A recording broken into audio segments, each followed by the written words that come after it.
Hello, hello, beloved You-est YOU listeners. I got to tell you, I have such love for you, and thank you so much for just being an avid listener, for your feedback, for just letting me know that you are enjoying the different interviews. I know you are going to love today's interview. There's a lot that we're going to get into and unpack, especially for those of you who might have some interest in connecting more deeply to your spirituality, to your healing aspects. And I don't want to give it all away, but it's going to be such a wonderful interview. And I'm just really honored to have you. So I wanted to let you know that first. Let me tell you about our fantastic guest today. I'm really, really excited to speak with him and have you meet him. So we are going to welcome today Tarek Bibi. Tareq is a rising star with massive social media following who has already changed the lives of over 1 million people worldwide. Tareq works with business women and men on the spiritual path to help them thrive doing what they love. Yay! I so believe in that. Through his revolutionary infinity healing modality, which, side note, we will get into, he is able to help his clients achieve and manifest their heart's desires with infinite ease, grace, even if they have not been able to achieve their results elsewhere.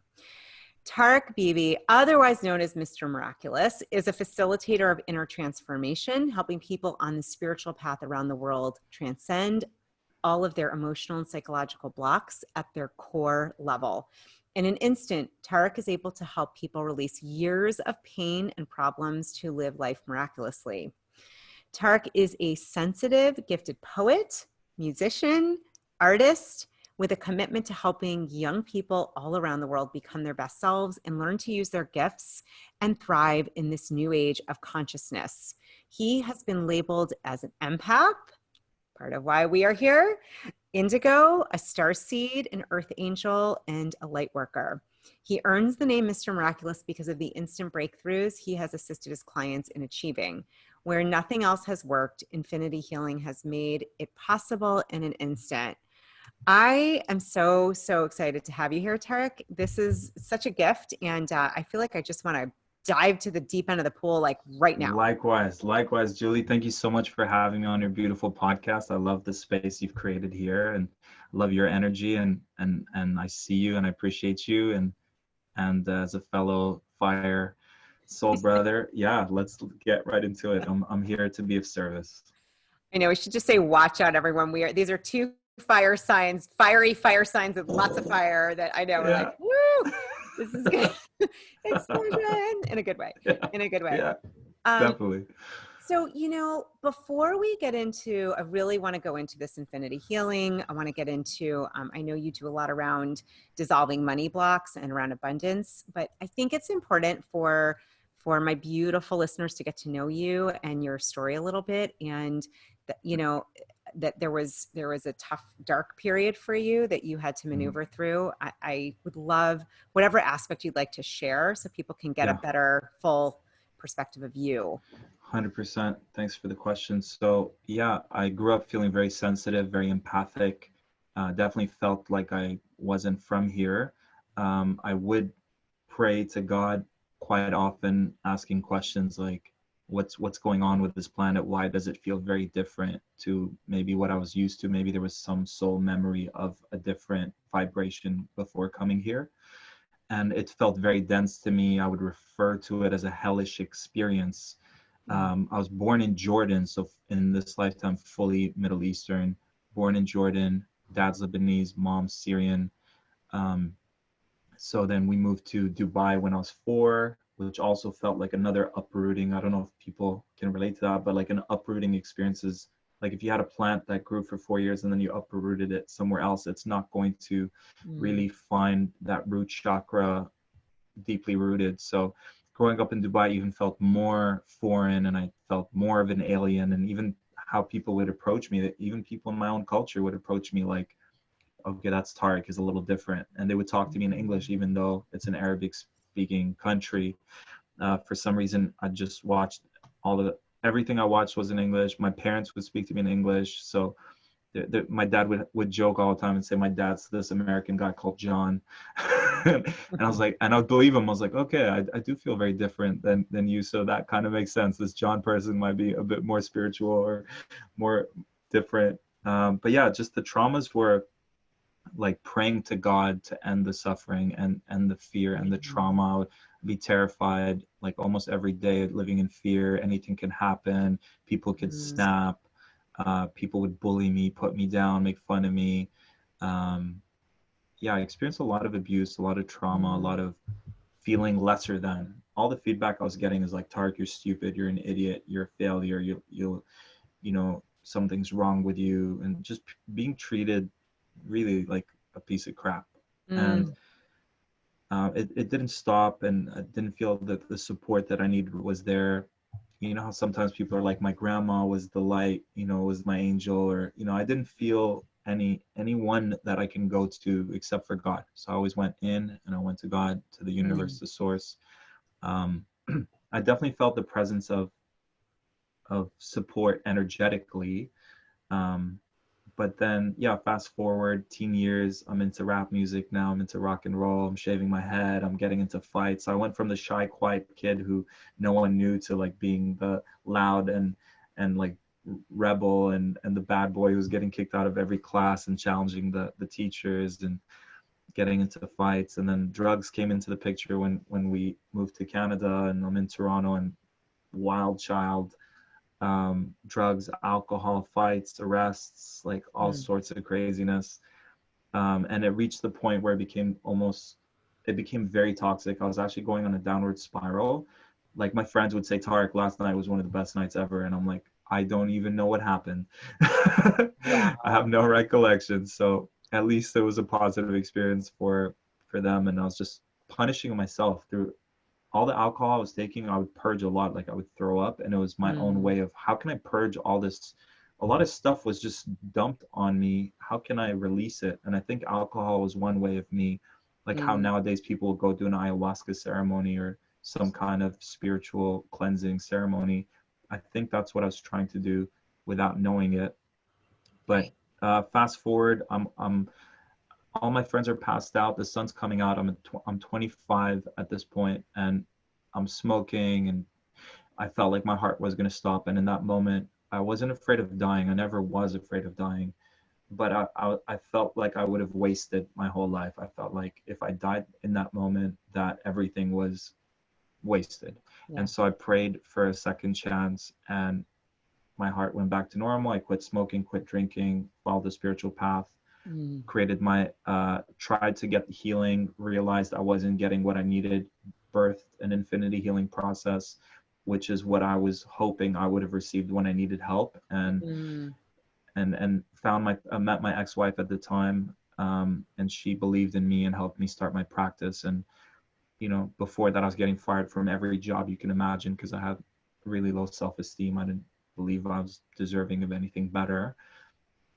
And yeah, blessed to be now thriving financially and from fulfillment and helping others, you know, experience six figures and beyond from their gifts, their talents, their abilities. So found my gifts, and now my mission has been, how can I be of service? How can I help others align with their gifts and talents? How can I help them experience financial abundance from their gifts, so that if each one of us did that, I really believe we can change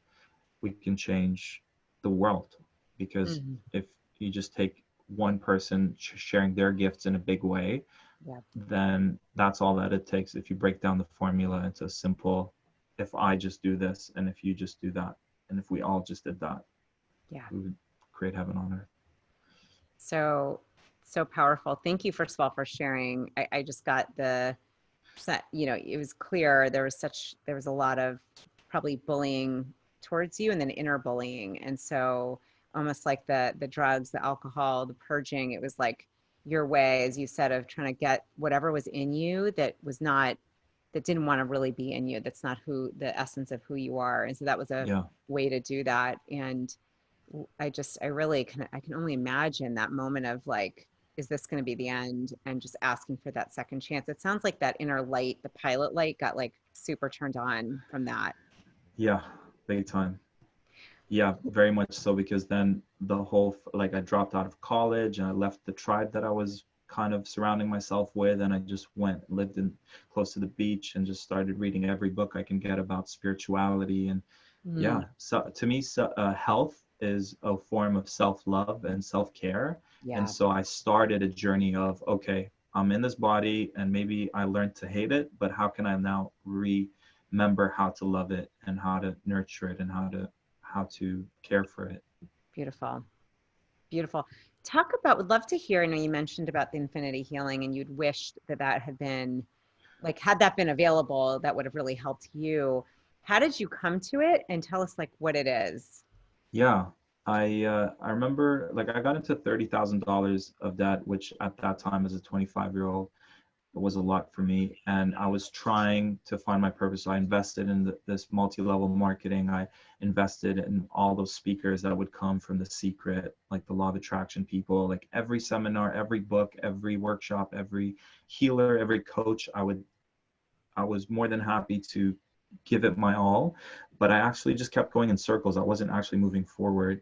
And I realized, one, we don't know what our block is, right, Julie? We're only aware of like 10% of what is actually going on with ourselves. And there's Yeah. like 90% below the surface. So Yeah. the fact that these coaches and healers were relying on me at that point, super lost, to let them know what I needed help with, we weren't getting to the bottom of the block. So one, infinity healing always integrates what's at the root. So it's what you want, but it's also what your soul knows is best, or what God knows is best. Yep. And then two, I had huge trust issues and I kind of still do.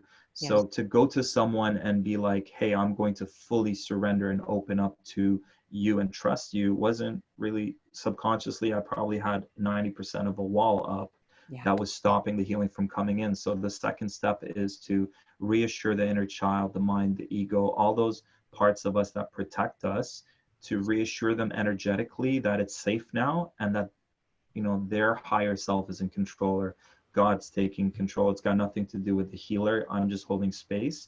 And so there's a process that sets aside the resistance or the sabotage or the fear.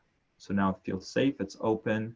Yeah. And then your soul, God, higher self, whatever word you resonate with, Yeah. knows exactly what to focus on. And if you're constantly saying, I know what's best, I'm going to choose this, then we're leaving out some of the best things that can be worked on. So we allow that infinite intelligence to choose what to work on, so that you're not just guessing what needs to be done. And especially because in the past, people will say they want a certain result. They kind of, part of the work is healing, but then the part of the work is seeing me as some kind of genie, where they're like, can you help me manifest dot dot dot, like a soulmate, my dream job. And it does happen. And so I'm like, I'm a full-time genie. That's my career. Uh, Great. and yeah, I remember when people would mention that, I'm like, what, you don't see me more of like as a Prince Aladdin? They're like, no, you're definitely the genie. I'm like, yeah, it's true. That's awesome. That's Yeah. awesome. Genies Yeah, yeah. are needed, right? Yeah, yeah. And so it's not just what you think you want. Like, let's say, Julie, you're like, I want this, like this financial goal. Let's say you get it and you're like, why do I not feel any different than I did with my Mm, last financial goal? So we mm-hmm, always make sure to add what you want, and as well add your heart's desires, because your mm-hmm. heart, let's say, is desiring more freedom from like financial freedom, financial Right. empowerment. Mm-hmm, And we integrate the qualities that your heart is desiring. Let's say in a job, it's not the job, it's the fulfillment. In the mm-hmm, relationship, it's not the person, but it's the depth of connection. So we always mm-hmm. integrate those qualities. I love it. So it sounds like with this process, it's kind of a the two aspects to it is, which I totally believe in this. This is some of the work I've been trained in and do, and I love this. What you're really saying is, look, we're going to go to your higher self, to your that your higher heart, that part of you, the soul that is not bound by ego and fear, but that knows what's best for you. We're going to both go to the root and then also ask that part of you, or make it safe for that part of you to really to get the feedback Yeah, why that's important, what they want. Yeah, and Julie, I don't know what it is about me. When I said empath, you resonated, and I'm sure you're attracting a lot of empaths on this Yes, call. a lot of So empaths here. yeah, so ultra sensitive. Like my own mom would say, Tarek, you're way too sensitive. And I'd be in Right. rooms with psychics and intuitives, and I'm like, do you pick that up about the speaker? And they're like, no, no clue. And then we find out later that there was something up with it. So Yeah. I also have a lot of Piscean in my chart, which is super connected, like maybe more Yeah. than other signs. So I feel if I'm working with you, let's say I'll pinpoint exactly where in your energy and your aura is the biggest block that wants to be released in a few seconds, and we can clear it once and for all. And that the thing that I pick up is the thing that is at the root of the root of the root of what wants to be worked on. So there's usually a core experience that was some form of a trauma, and Yeah. there's usually someone who had wronged us or consciously or unconsciously. So there's usually a forgiveness process integrated into each session, because Yeah. if the inner child felt wronged and that was never resolved, it's going to impact all areas of our lives. And if we allow sacred space for the inner child to come out and say what it never got to say, like, hey, I never felt, when this happened, I felt whatever, and then to feel heard, to feel seen, to feel safe, and then to have that other person in their visualization share their perspective is also very healing.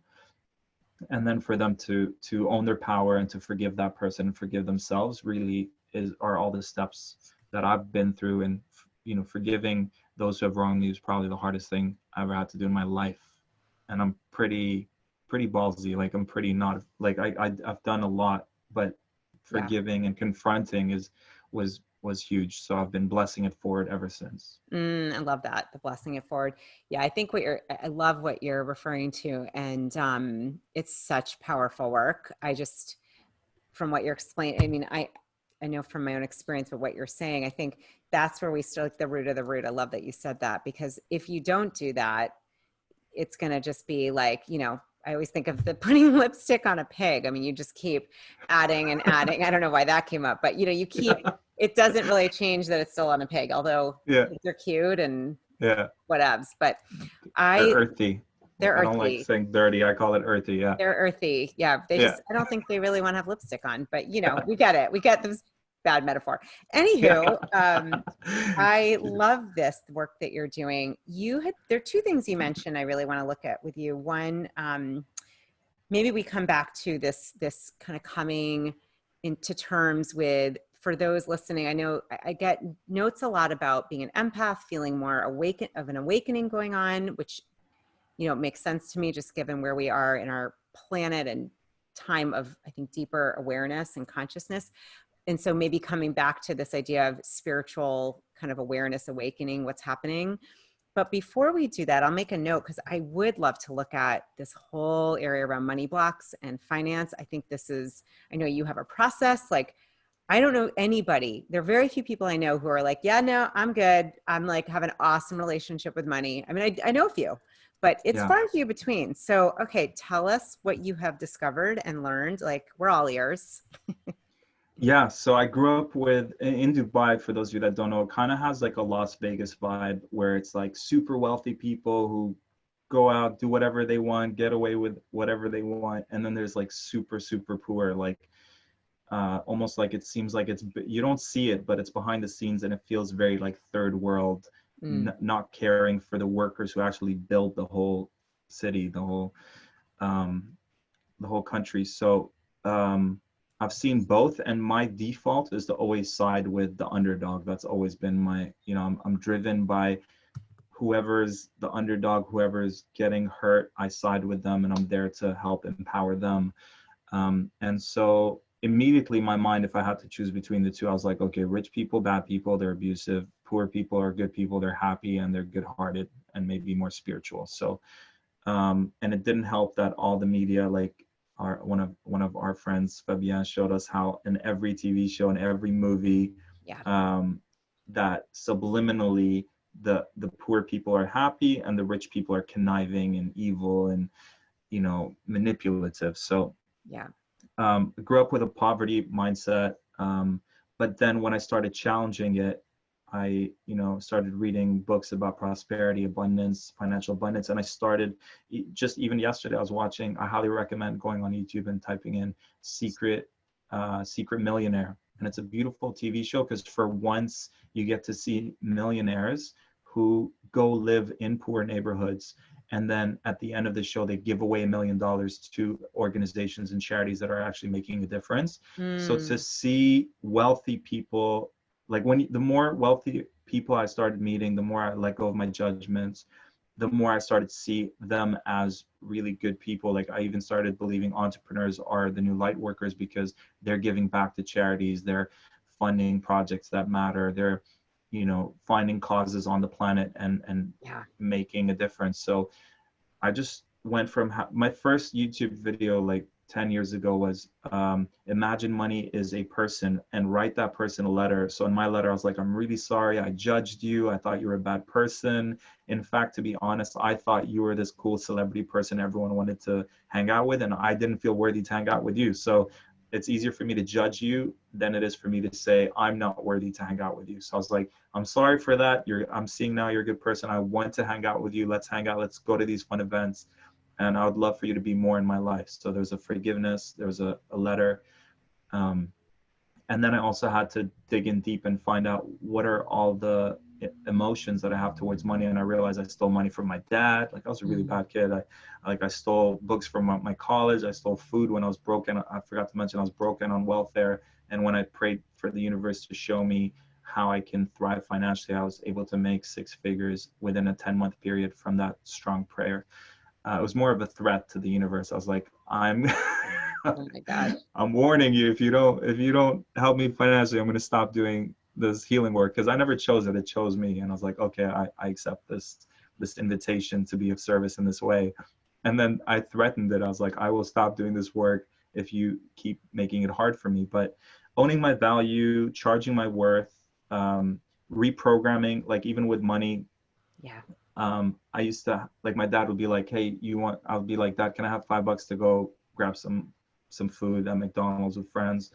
And he was like, you want this $5? You think you're worth it? You think you deserve it? Like, he was trying to teach me like to be a better student, but I was getting the lowest grades in class because I had a hard time focusing, ADHD, attention dialed into higher dimensions. And he was like, I you love think, it.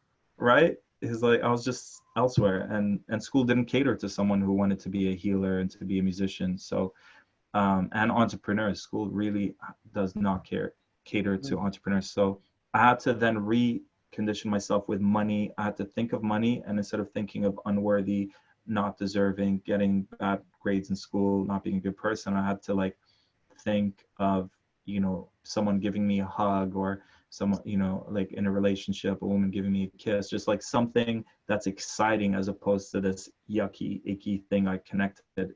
I kind of did NLP with money. If you Oh, just wow.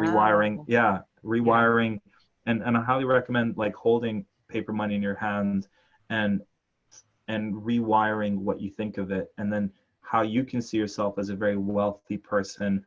Like I started going to nature. In nature, if you meditate on an apple tree just continuously receives from the soil, continuously receives from the sun, continues to grow, never says, I don't want to be too greedy, I don't want to take more than I need. Yeah. Its natural state is to continuously evolve and grow and receive and give and receive and give. So Yeah.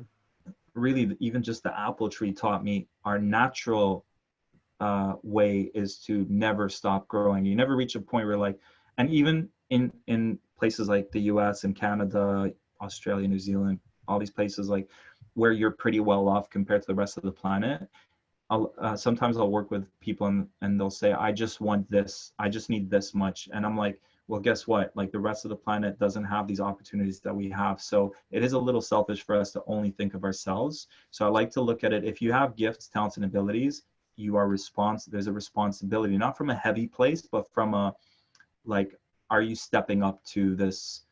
You know, many are called, chosen are few. I think that's in the Bible. So are you going to play this role to the fullest? And if you are, it does require you sharing those gifts in a big way. And then with money, how can we sleep on these opportunities when they're so abundant? So let's not only step up and receive as much as we can, because the more we receive, the more we can give back.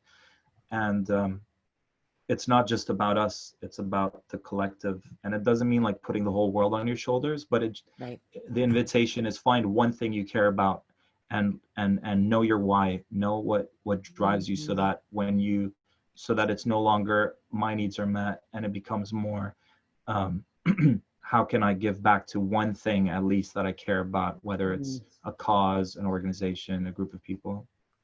Love that. Tareq, I love Yeah. that. Yeah, I'm getting the big piece is that reprogramming, rewiring Yeah. yourself. And I love that example. I think of that all the time when I'm walking and I'm looking, and I was actually thinking this morning, there's so many varieties of trees, all super tall. Like there's not any kind of, limit. There's no limit on how many leaves they have or berries or flowers. Like it's such a, and I love what you said about the apple tree. It's really, really powerful when you tune into what is natural. It's Mhm. actually not natural to be in Yeah. lack or limit or, competition. It's not. That's not Yeah. natural.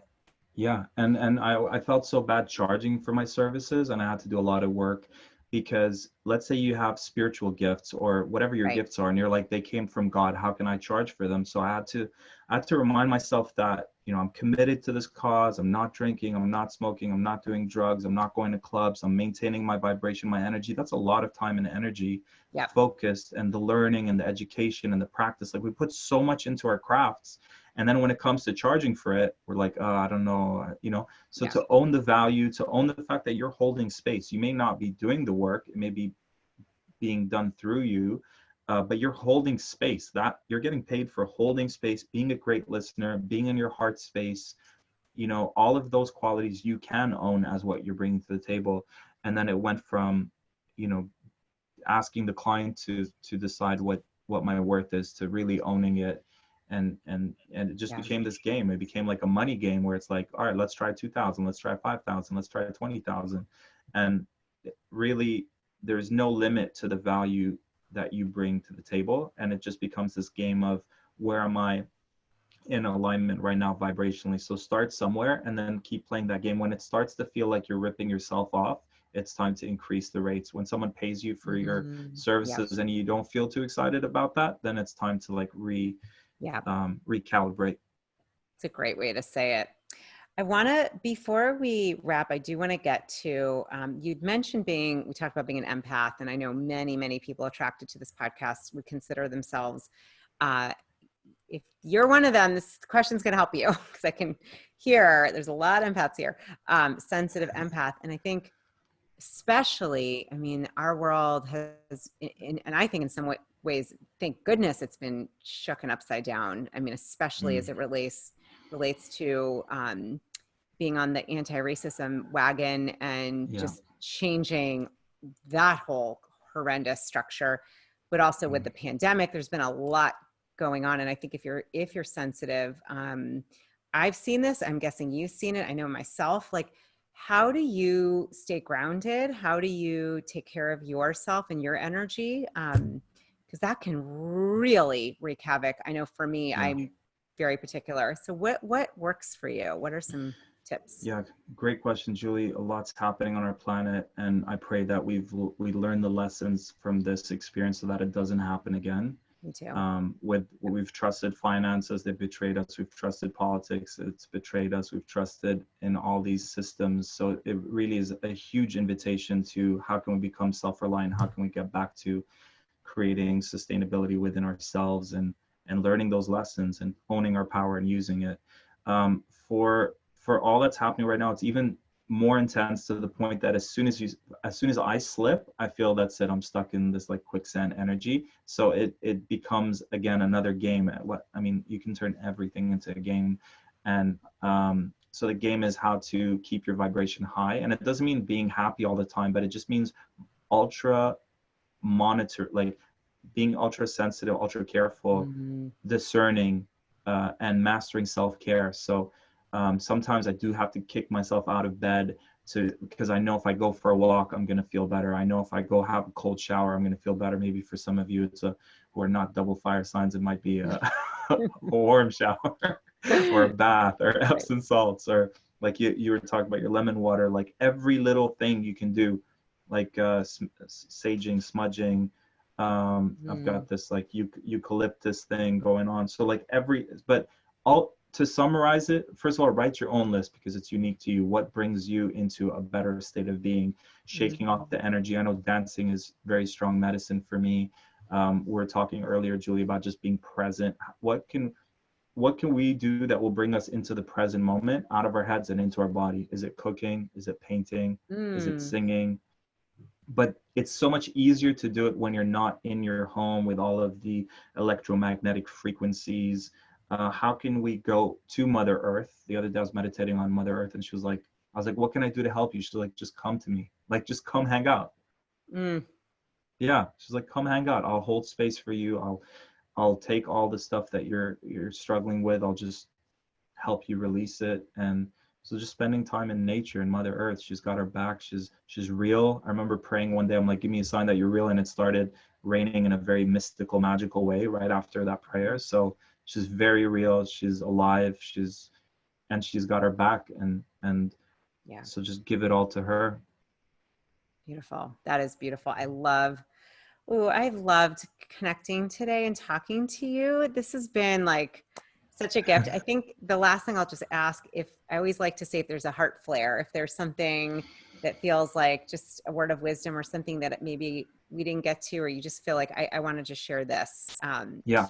Thank you, Julie. My heart flare would be a prayer, and my prayer would be, whatever you believe in, source, God, universe, please show us who we're here to be, what we're here to do. Guide us to learn the lessons from these past experiences so we can break the cycle, break the trauma of abuse, show us how we can own our power, use that power to move us forward, safe to being seen for who we are, safe to share our gifts, talents, and abilities in a major way. Show us how we can make the biggest impact while having the most amount of fun, maintaining our vibration in our bliss vortex, and also to thrive financially, to experience all of that financial abundance, freedom, empowerment. Guide us on the next steps, what we're feeling intuitively guided to do, so that we can live in our dream homes, so we can live with our soul tribe, soul community, soulmates, life partners, whatever, improve all areas of our lives. And then just please allow everything to unfold only in a divine way, divine time, divine manner, with your blessings. Thank you, thank you, thank you. Amen. And so it is. And so it is. That is awesome. Tareq, oh my gosh, it's been such a gift to hang with you today. I'm so happy to share you with this beautiful tribe. And thank you. You're welcome. And anyone who needs help with financial abundance, I've been helping folks do that for 10 years now. Is it okay if I let them know how they can receive? Absolutely. I was just going to ask you. Yes, please. Yeah, good. So tarekbibi.com, TarekBibi.com. And then there'll be a pop-up, name and email. We'll send you a money healing audio. So it's going to clear your beliefs, fears, emotions, and root traumas towards financial abundance. And there's also a rap remix of John Lennon's Imagine, which has a third eye activation and some really inspiring words as well, because I also do music, and that's also a gift from me to you, just to help you on your journey. Awesome. It's awesome. We'll have that in the show notes too, but that is fantastic. Cool. Thank you, thank you, thank you. You read I was going to ask, thank you. And I just want to thank you, beloved soul seeker, for being here, for tuning in. I know there's a lot out there. There's a lot of different media that you can consume, and I invite you to choose it wisely. And I'm really honored that you have chosen to consume what I hope is uplifting you, empowering you, helping you to unlock your You-est You. That is the goal, to connect back to your sacred contract, your highest self. And I am so honored. And if there's any way I can further support you, you can reach out anytime. In the meantime, have a beautiful rest of your day. We're so honored to be here with you, and love and light always.